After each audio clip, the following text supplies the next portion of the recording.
Welcome. This video is for Monday, April 27th, day 21 of the New Testament by Pentecost Reading Challenge. Today we read John 13 through 21.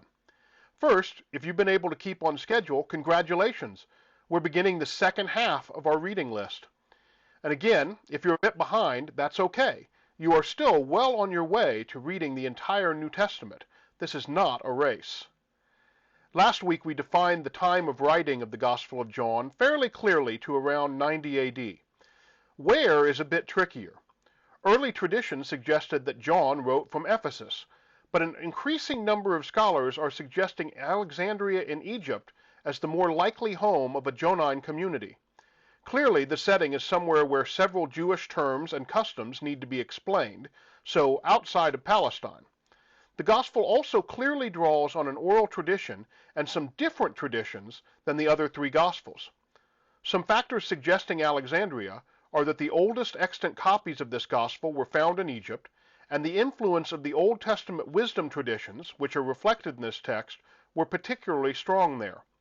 Further, early Egyptian gnostic movements valued this Gospel. Evidence is inconclusive, but the distance from other early Christian centers, such as Antioch, Asia Minor, and Rome, could help explain why John is so different from Mark, Matthew, and Luke.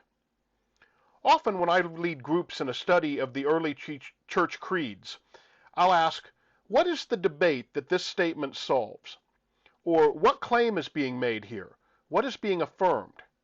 In many ways, I think those questions are useful in a study of the Gospel of John. I sense that the debate in this author's day was who Jesus was, with people accepting that he was a teacher and even a prophet, but debating or perhaps dismissing his divinity. This gospel is a masterful proclamation of Jesus' unity with God. I affirm this. Indeed, it is crucial to my faith. Yet also crucial to my faith is my understanding that Jesus probably didn't talk about himself in the ways that John depicts, for to do so would be to diminish or even deny his humanity and trivialize his temptation and suffering. Marcus Borg writes, "This language tells us much about how Jesus was spoken about by a particular Johannine community of Christians near the end of the first century. It does not, however, tell us much about how Jesus himself spoke of himself. Rather, this gospel is itself an interpretation of the Jesus tradition for a community of believers likely now 2 generations removed from Jesus' life, death, and resurrection."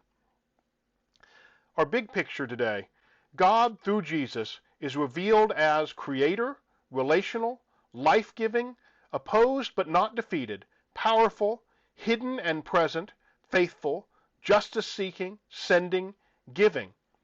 Scholar Warren Carter summarizes John's gospel in this way: "The good news, according to John, is that Jesus is the definitive revealer of God's life-giving purposes, whose mission continues in and through the alternative community, the church, an anti-society that is sustained by the Spirit or Paraclete in a hostile world until God's purposes are established in full."